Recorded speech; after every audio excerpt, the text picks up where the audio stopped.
नमस्कार, मैं हूँ वैशाली। स्वागत है आपका हमारे नए एपिसोड में। क्या हम अपनी ज्ञान परंपरा को भूलते जा रहे हैं या फिर क्या हम मॉडर्न एजुकेशन के नाम पे सिर्फ इन्फॉर्मेशन कलेक्ट कर रहे हैं? जी, आज हम बात करने वाले हैं इंडियन नॉलेज सिस्टम पर। इस विषय पर बात करने के लिए हमारे साथ 2 खास मेहमान जुड़े हुए हैं, मिस्टर राकेश उपाध्याय सर, जो कि दिल्ली आईआईएमसी में हिंदी और उर्दू डिपार्टमेंट के हेड हैं, सीनियर जर्नलिस्ट हैं और भारतीय ज्ञान परंपरा पर गहरी पकड़ रखने वाले विचारक भी। सर, बहुत-बहुत स्वागत है आपका हमारे पॉडकास्ट में। बहुत बहुत धन्यवाद आपको। आपने भारतीय ज्ञान परंपरा जैसा विषय चुना है। हाँ, बताइए। तो सर सबसे बेसिक से शुरू करते हैं। अ, आखिर भारतीय ज्ञान परंपरा क्या है? इंडियन नॉलेज सिस्टम है क्या? और आज के टाइम पे ये कितना रिलेवेंट है? भारतीय ज्ञान परंपरा और भारत दो चीज नहीं है। जो भारत है वही भारतीय ज्ञान परंपरा है। अब भारत क्या है, ये बड़ा प्रश्न है। क्योंकि भारत में अभारत भी है। जो भारत नहीं है वो यूरोप है, वो एक वेस्टर्न इम्पोजिशन है। तो वो पश्चिम का जो सारा ज्ञान है वो अभी भारत के ऊपर छाया हुआ है। तो आप उस आईने से भारत को देखेंगे तो बड़ी मुश्किल होगी, भारत समझ में नहीं आएगा। तो भारत को समझने के लिए भारत का मन भी चाहिए। और जो भारतीय ज्ञान परंपरा है उसके मौलिक स्वरूप को जब हम समझने लगेंगे तो सब चीजें बिल्कुल in a transparent way we can understand very easily. हाँ, मैं तुम लोगों problem will be there to understand the things. अभी जो सारा कंफ्यूजन है वो ये मिलावट हो जाने के कारण है ना। इंग्लिश ट्रेडिशन भी उसमें मिल गई है। हम उनके इंग्लिश टर्मिनोलॉजिकल मॉडल से हर चीज को टेस्ट करते हैं, तो उसमें फिर थोड़ी कठिनाई तो आ ही जाती है। अब मुद्दा है भारतीय ज्ञान परंपरा को कैसे समझे।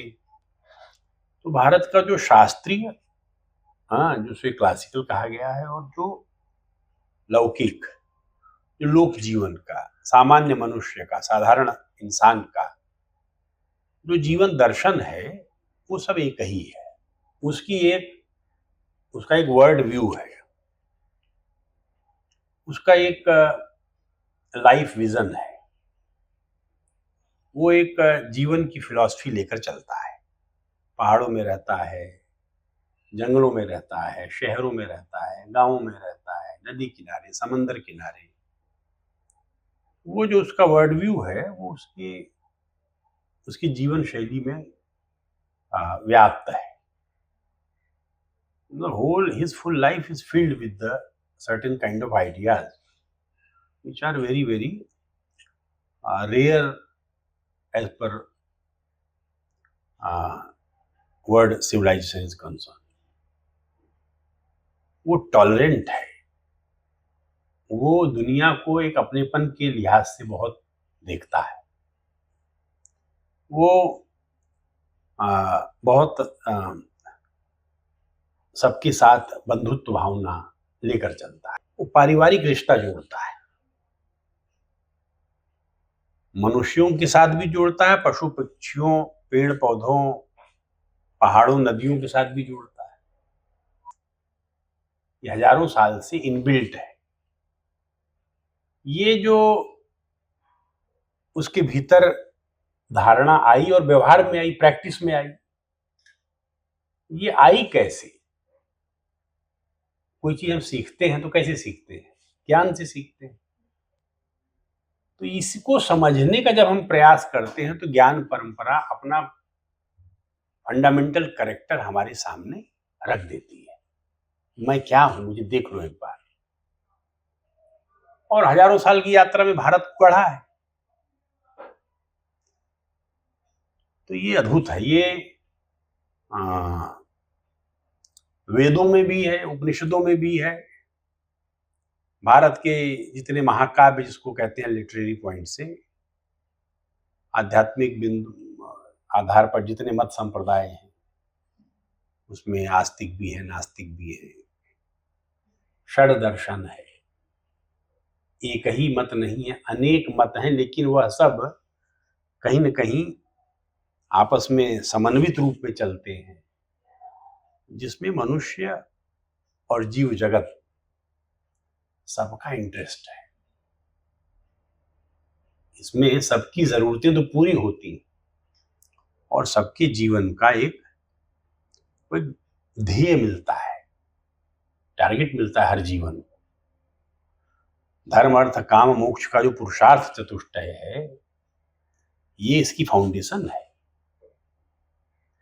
तो ये अद्भुत है, जितनी पढ़ी जाए, समझी जाए, उतना ही आपके जीवन को वो सुखी कर देती है। हैप्पीनेस सेंट्रिक है, टेंशन सेंट्रिक नहीं है, और आपको बंधन में, कैद में नहीं रखती है, मुक्त करती है। इसलिए भारतीय ज्ञान परंपरा को व्याख्यायित करने के लिए अगर एक ध्येय वाक्य कोई ले लें, संस्कृत का सुभाषित ले लें, सा विद्या या विमुक्तये। विद्या क्या है? सत्यम ज्ञानम अनंतम च।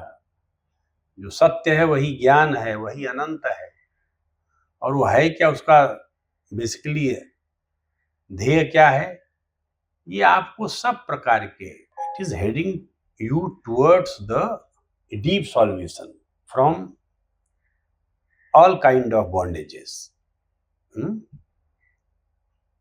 It give you guarantee to become free. किससे स्वतंत्र, किससे फ्री कर देती है, मुक्त कर देती है? बंधनों से मुक्त करती है। सा विद्या या विमुक्तये। तो मनुष्य किसी की गुलामी नहीं करता, अपने स्वराज को लेकर चलता है और अपने जीवन को में अपने आनंद के अनुरूप गढ़ देता है, अपने समाज की रचना करता है, उसकी सेवा करता है। ये भारतीय ज्ञान परंपरा का एक इंटीग्रल मैसेज है। तो सर मेरा एक और ये क्वेश्चन था कि क्या वेस्टर्न ग्लोबलाइजेशन का इम्पैक्ट है, या ऐसा क्या है कि हमको हमेशा वेस्टर्न वैलिडेशन की जरूरत पड़ती है, हम अपनी ही ज्ञान परंपरा को अपना नहीं पाते? हमें वैलिडेशन की जरूरत नहीं है।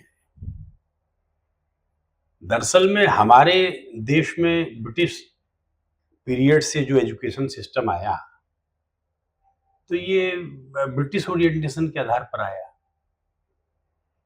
पाश्चात्य जो वैज्ञानिक प्रगति है, उनका जो एजुकेशनल फिलॉसफी का इवोल्यूशन है, वो अभी भी हो ही रहा है। वो अभी बहुत नए हैं, अभी वो अपने आप को गढ़ रहे हैं। अभी वो कहाँ जाएंगे पता नहीं।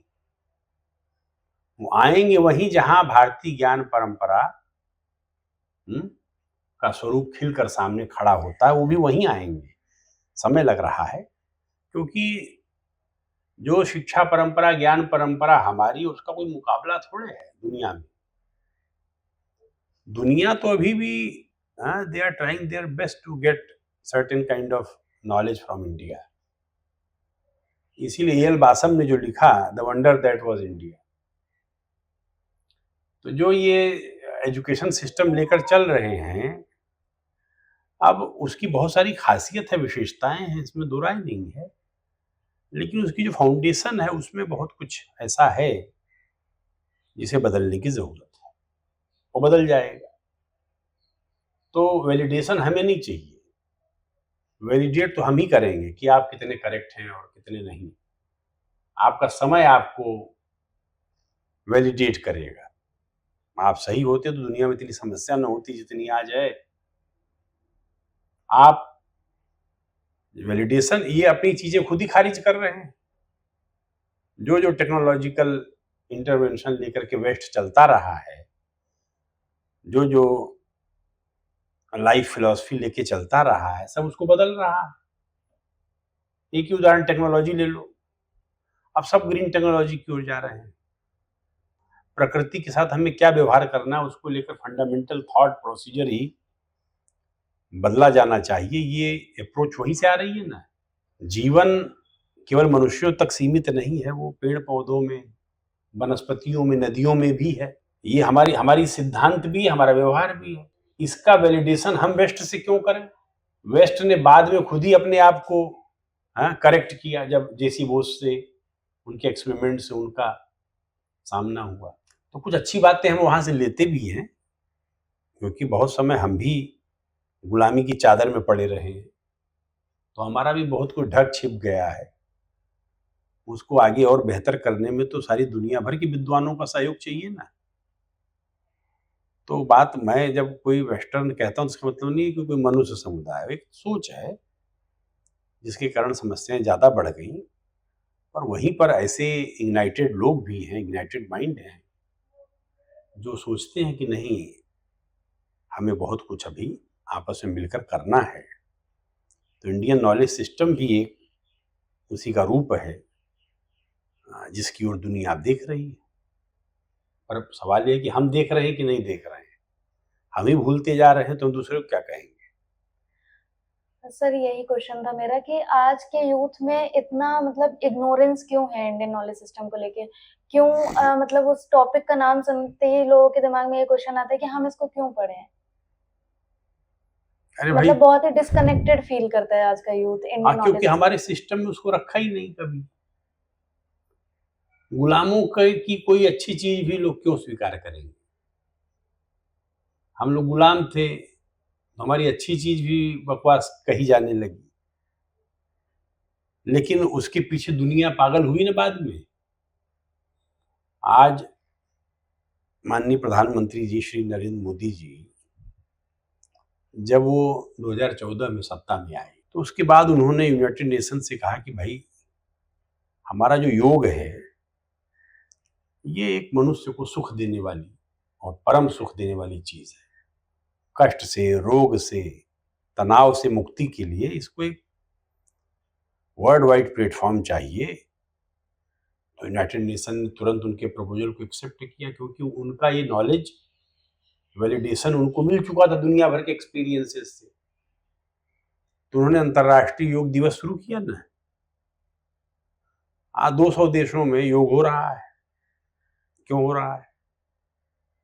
बड़ी बड़ी मेडिकल साइंसेस के जो लोग हैं, वो डीप ब्रीदिंग के इम्पोर्टेंस को बता रहे हैं। कोई ऐसी चीज है अंतर्यामी के रूप में शरीर के भीतर, जिसको स्व कहते हैं, सेल्फ कहते हैं। तो उस पर बहुत शोध हो रहे हैं, वो खुद को करेक्ट कर रहे हैं। सर न्यू एजुकेशन पॉलिसी के अकॉर्डिंग इंडियन नॉलेज सिस्टम को बढ़ावा मिल रहा है, तो सर आपको क्या लगता है कि अभी भी इम्प्लीमेंटेशन में कोई चैलेंज है या इसको सही से इंटीग्रेट कर पाएगी गवर्नमेंट? कर ही रही है भाई। बेसिकली बुकिश नॉलेज की बजाय लर्निंग व्हाइल डूइंग और प्रैक्टिकल नॉलेज की तरफ सारा एक पैराडाइम शिफ्ट हो रहा है नई शिक्षा नीति में। और स्टूडेंट्स को पूरी आज़ादी मिल रही है कि वो जिस कोर्स में उन्होंने दाखिला लिया है, अगर उनके अनुकूल नहीं है तो उसको करेक्शन कर सकें। जॉब ओरिएंटेशन उनका है तो जॉब की ओर जाएं, ज्ञान उनको प्राप्त करना है तो रिसर्च भी कर सकें थोड़ा फ्लेक्सिबल मोड में। तो पढ़ने पढ़ाने का जो सिलसिला है, वो नई शिक्षा नीति ने उसको तो, और आईकेएस को तो सभी सब्जेक्ट में इंटीग्रेट कर दिया है। मतलब जो भी डोमेन नॉलेज है उसमें भारतीय ज्ञान का मतलब भारत में उद्भूत, जो भारतीय दार्शनिक परंपरा से निकला हुआ ज्ञान है, जो जिसका मोटो है कि यतो अभ्युदय निःश्रेयस सिद्धि स धर्म, यतो अभ्युदय निःश्रेयस, जिससे एक फिजिकल डेवलपमेंट भी हो रहा है, व्यक्ति के जीवन में समृद्धि भी आ रही है। हेल्थ प्लस वेल्थ दोनों चाहिए, और उसके साथ साथ वो सब प्रकार के तनाव और रोगों से मुक्त होकर एक अच्छे जीवन की ओर बढ़ता है, जिसमें उसका जो स्वराज है वो खिल जाता है, उसका व्यक्तित्व आनंद से भर जाता है। तो एक सार्थक जीवन जीने की जो इच्छा है, उसमें शिक्षा का सबसे बड़ा रोल है, भूमिका है। तो वो आपके कॉन्सेप्ट को भी करेक्ट कर रही है, आपकी स्किल को भी दुरुस्त कर रही है, अपग्रेड कर रही है, और traditional as well as modern दोनों का एक शानदार कॉम्बिनेशन लेके चल रही है। अब उसमें जो आपने कहा ना, इंफ्रास्ट्रक्चरल जो चीज है, इंटीग्रेट जो होना है, तो इंफ्रा की लेवल पर भी बहुत काम होना है। वो हो जाएगा धीरे धीरे। मैं समझता हूँ 4-5 साल में आने वाले, जब उसका सुंदर रूप और वो उसके नई शिक्षा नीति में स्टेप्स तय हैं, कब क्या लागू होगा, कुल मिलाकर अल्टीमेट रिजल्ट सारा उसका इंटीग्रेशन जो 2029 तक अपेक्षित है। तो उसी दिशा में सब बातें आगे जा रही हैं। तो सर, इंडियन नॉलेज सिस्टम में क्या साइंटिफिक वैलिडेशन मिसिंग है? इसका उत्तर तो मैं दे चुका हूँ। साइंटिफिक वैलिडेशन कहीं मिसिंग नहीं है। जो चीज सरवाइव करती है वो इस बात में खुद ही उसका वैलिडेशन समय कर देता है ना। भाई देसी घी है, गाय का देसी घी है, तो उसकी शुद्धता का वैलिडेशन क्या वेस्टर्न कंट्रीज करेंगी? जो हम हजारों साल से यूज कर रहे हैं जिन चीजों को, जिसके आधार पर हमारा स्वास्थ्य अच्छा रहा है, उसमें प्रमाणीकरण हम बाहर विदेशी एजेंसियों से करवाएंगे। तो इसलिए ये कोई समस्या नहीं है, ये मन का भ्रम है।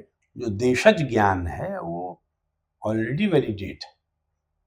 मनुष्य, उसका जीवन, उसका स्वास्थ्य जिन चीजों से बेहतरीन होता है, अच्छा होता है, तो उसके लिए किसी वैलिडेशन की जरूरत नहीं है। वो तो आप भी कर लेंगे, हम भी कर लेंगे। कौन सी चीज हमारे खाने योग्य है और कौन सी नहीं। ये जो हमारे सेंसेस हैं, ऑर्गन्स हैं, ये खुद ही बता देंगे कि इसको खाना है कि नहीं खाना है। तो खैर बाकी जो लैब ओरिएंटेड चीजें हैं वैलिडेशन की, वो तो होती ही रहती हैं, खासतौर पर मिलावट के समय में। पहले तो जीवन भी शुद्ध था, भाव भी शुद्ध था, वाणी शुद्ध थी, प्रोडक्शन भी शुद्ध था।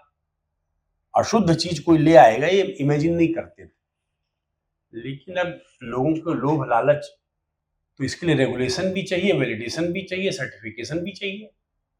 तो वो एजेंसियां जो करने वाली हैं करें, मनुष्य को करना ही पड़े। इसीलिए अब ज्यादातर मैकेनिकल हो गया है, ह्यूमन इंटरवेंशन बहुत कम है प्रोडक्शन के सिस्टम में। ज्यादातर जो ऑटोमेटिक हो गया है कि शुद्धता, प्योरिटी नेचुरल वे आगे बढ़े और उसमें मिलावट की कोई गुंजाइश न हो।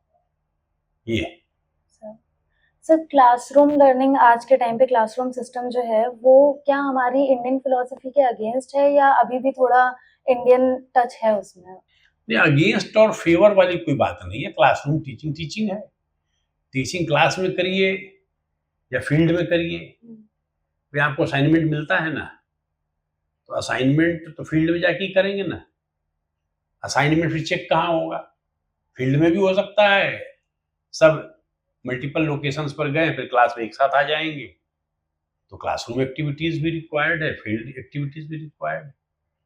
तो ये तो इंस्टीट्यूशनल फ्रेमवर्क में अब शांति निकेतन बना, तो गुरुदेव रविन्द्रनाथ टैगोर तो बिल्कुल सारा कुछ प्रकृति के वातावरण में पढ़ने लिखने की पेडागॉजी डेवलप कर रहे थे, और किया भी उन्होंने। तो ये तो अपने ऊपर है कि हम बांसुरी कहाँ बजा रहे हैं। पेड़ के नीचे बैठ के बजा सकते हैं, घर में भी बजा सकते हैं। अगर कोई संगीत शाला है, संगीत की कक्षा चल रही है, तो वहाँ भी फ्लूट की प्रैक्टिस हो सकती, नहीं हो सकती? उसके लेसन्स को यूट्यूब से भी समझ सकते हैं, और उसकी जो सप्त स्वर है, राग है, तो वो सब चीज़ों को स्मार्ट बोर्ड पर या लेक्चर के रूप में भी हम सुन सकते हैं, समझ सकते हैं। तो क्लासरूम में इंटीग्रेट करना है हमको बेसिकली प्रैक्टिकल नॉलेज।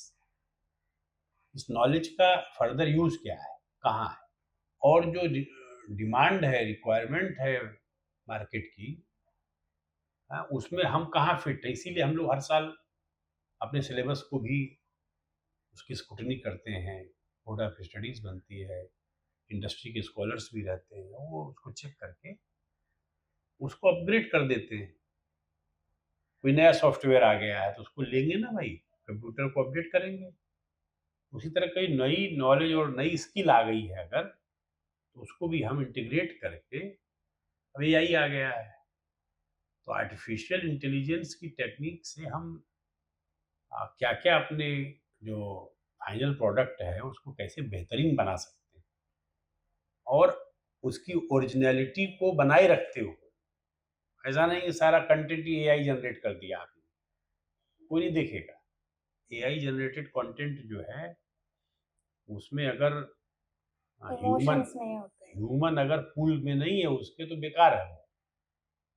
हाँ, वो फिर कचरे के भाव भी नहीं जाएगा, ध्यान रखना। तमाम कार्टून चल ही रहे हैं ना, लेकिन जब वो कोई मनुष्य शिल्पी है, कलाकार है, राइटर है, वो अपने ओरिजिनल चीज़ को थोड़ा-सा माँजने के लिए, उसको बेहतरीन बना देने के लिए थोड़ा हेल्प लेता है तो कोई दिक्कत नहीं। कॉपी हमने लिखी है, हमने कहा भाई हमारी कॉपी फुल प्रूफ होनी चाहिए, कोई वर्तनी दोष नहीं होना चाहिए, हमने कॉपी चेक करा ली उससे।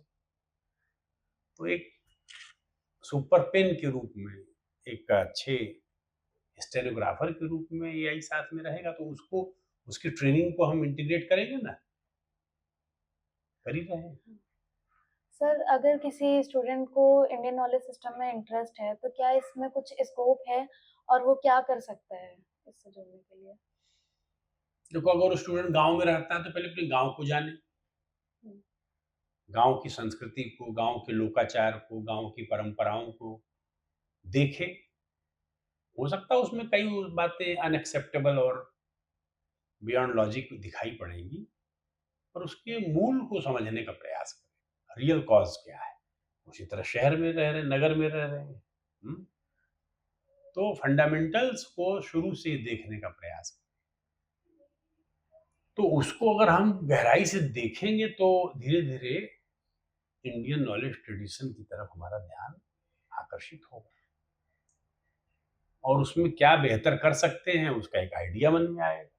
तो हमारे गाँव में या शहरों में आयुर्वेद जीवित है।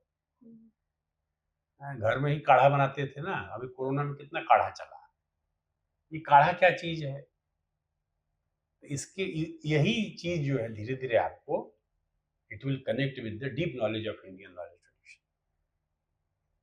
एक-एक चीज़ जो ट्रेडिशनल चल रही है, उसको जब ध्यान से देखने लगेंगे, तो ये बेसिक उसकी रिक्विजिशन है और फिर फर्दर रिसर्च उसमें होगा।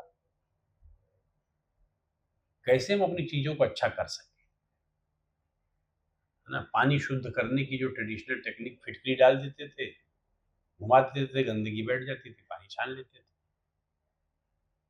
तो आज तो आरओ है, हुँ। लेकिन अब तो ऐसी कितनी चीज़ें आयुर्वेद की हैं, योग की हैं, ज्योतिष की हैं, ट्रेडिशनल नॉलेज है, तो वो क्यों है? ये सवाल ज़रूर करना चाहिए। क्यों है, कैसे है, कहाँ है? इसका फर्दर यूज़ क्या है? और इसका, हाँ, इसको कैसे अपग्रेड कर दें? ये हमें सोचना होगा, ताकि ये मनुष्य की भलाई में काम आए। रसोई के प्रयोग हैं, रस के प्रयोग हैं, हम तो आप लोग पढ़ाते रहे हैं। तो कैसे बेहतरीन डिशेज़ बनाते हैं, इतने multiple kind of dishes Bharat में बन रहे हैं, तो दुनिया में तो नहीं बनते। हाँ, बनते होंगे, अब भारत से काफ़ी कुछ उन्होंने भी ले लिया है, लेकिन मसालों का जो प्रयोग हमारा हैं? रसम है, तमाम तरह की चटनी है, छप्पन भोग है, इडली डोसा है, वड़ा है, कोलकाता का रसगुल्ला है, तमाम मिठाइयों के प्रयोग हैं, हर घर में चल रहे हैं। इतनी जो वाइब्रेंट रसोई भारत की है, हाँ, जो हमारा कुलिनरी आर्ट है, तो उसमें तो नेचुरल इंटरेस्ट लोगों का रहता है, क्योंकि ये कमा क्यों रहे हो? करियर किसके लिए? खाने के लिए ही तो, हुँ। जीने के लिए, खाने के लिए। तो कैसे बढ़िया खाना मिले, व्यंजन मिले, ये भी इंडियन नॉलेज ट्रेडिशन से जुड़ता है। कोई ऐसी फील्ड नहीं। हाँ, गीत है, संगीत है, इतना सुंदर म्यूजिक जितना भारत में तुम्हें मिलेगा, चाहे वो ट्रेडिशनल है, फोक है या क्लासिकल है, इतने नाट्य रूपांतरण आपको देखने को मिलेंगे। थिएटर है, उसके इतने रूप हैं, गीत संगीत है, उत्सव है, हर दिन उत्सव है, 30 त्योहार हैं, और उन 30 त्योहार से जुड़े हुए इनबिल्ट भारत का लोक जीवन है, उसके लोकाचार, लोक परंपराएं हैं। उनको थोड़ा गहराई से उसका ऑब्जर्वेशन करना। कोई चीज ऐसी नहीं डेवलप हो जाती है, धीरे धीरे वन बाय वन डेवलप होती है। किसी पीढ़ी ने उसको शुरू किया होगा, हजारों साल से, सैकड़ों साल से उसको संजो करके हम चल रहे हैं। तो एक गंभीर चीज है जिसको देखा भी जाना चाहिए, संजोया जाना चाहिए और आगे बढ़ाया जाना चाहिए। इसलिए भारतीय ज्ञान परंपरा का उपयोग है। इतना इतनी विविधता जो भारत में है, इतनी इतना डाइवर्सिफाइड कल्चरल लैंडस्केप है भारत का, दुनिया में कहीं नहीं। क्यों है ऐसा? ये प्रश्न लेकर चलना चाहिए, और ज्यादा क्रिटिसिज्म के चक्कर में मत पड़िए। क्रिटिकल होने के लिए ना जीवन है पूरा। 50 साल की उम्र तक तो सीखना चाहिए। लेकिन हो क्या जाता है कि यहाँ कुछ लोग जानबूझ करके नए बच्चों को क्रिटिकल क्रिटिकल क्रिटिकल कह के बस हर चीज को गाली देना चालू कर दो, आलोचना चालू कर दो। अरे पहले उसका ऑब्जर्वेशन तो सिखाइए, how to observe the things as per the knowledge tradition. Observation बता नहीं पाए, हर चीज पे सवाल उठाओ सवाल उठाओ, और वो भी हेट्रेड फैलाने के लिए। ये सब गलत बात है। प्रेम से एक प्रॉपर पॉजिटिव लर्निंग के लिए जब हम आगे बढ़ते हैं तो हर चीज से सीख सकते हैं, और इस दिशा में हम जब चलेंगे तो सफलता मिलेगी, संतुष्टि मिलेगी। क्रिटिकल होने के लिए पहले डीप ऑब्जर्वर बनना पड़ता है। हाँ, और बिल्कुल जो है अपने पर्सनल जो बायसेस हैं उससे डिटैच होना पड़ता है। पर्सनल बायसेस के आधार पे बात मत करिए, पहले अनासक्त हो जाइए, डिटैच होइए, तब किसी चीज को आप देख पाएंगे अच्छी तरह से। फिर आप उसमें क्या गुण है और क्या दोष है, इसका आप हाँ विश्लेषण करते हैं। गुण है तो क्यों है, और दोष है तो क्यों है, फिर इस पर अलग अलग आपको ऑब्जर्वेशन नए सिरे से करना पड़ता है। ये जो ऑब्जर्वेशन है ये बहुत मस्त एक चीज है जो हमारी पेडागोजी में उस पर ध्यान दिया जाना चाहिए। सर लास्ट में आप कुछ एडवाइस अगर स्टूडेंट्स को देना चाहते हैं? शांति से पढ़िए और जीवन में आगे बढ़िए। जितना पढ़िए उससे ज्यादा करिए। ऐसा नहीं कि पढ़ ही रहे हैं, अरे करो भाई। सीखना वही सबसे अच्छा है जो करते हुए आता है। तो हम लोग तो मीडिया स्टडीज में हैं, तुम्हें करना ही है ना, खूब करो। तो जब कोई प्रॉब्लम आ जाती है तो उस पर डिस्कस करेंगे, उसमें टीचर हैं, प्रोफेसर हैं, जो भी आपके डाउट्स हैं क्लियर करेंगे। और अब तो मैंने बताया ना, इतना यूट्यूब है, एआई है, आपको डाउट क्लियर करने के लिए बहुत सारे सोर्सेज आपके हाथ में हैं। अच्छे लेक्चर आपको यूट्यूब पर मिल जाएंगे। यूजीसी ने तमाम प्लेटफॉर्म लॉन्च कर रखे हैं जिसमें आपको एक से बेहतरीन लेक्चर उन पोर्टल्स पर किसी भी सब्जेक्ट में मिल जाएगा। तो आप उनको सुनिए और अपने नॉलेज को, अपने नॉलेज बेस को थोड़ा सा अपडेट करिए, अपग्रेड करिए, यही है। Thank you so much sir आपका आपका टाइम भी देने के धन्यवाद। लिए। आपका भी बहुत धन्यवाद। तो ये थी हमारी insightful conversation Indian knowledge system को लेके। काफी कुछ जानने को मिला, और क्या भविष्य है इसका, क्या हम काम कर सकते हैं, कैसे हम इसको समझ सकते हैं। सर ने बहुत सारी बातें बताई। ऐसी ही इंसाइटफुल कन्वर्सेशंस के लिए देखते रहिए द टॉक विद भारतवाणी। धन्यवाद।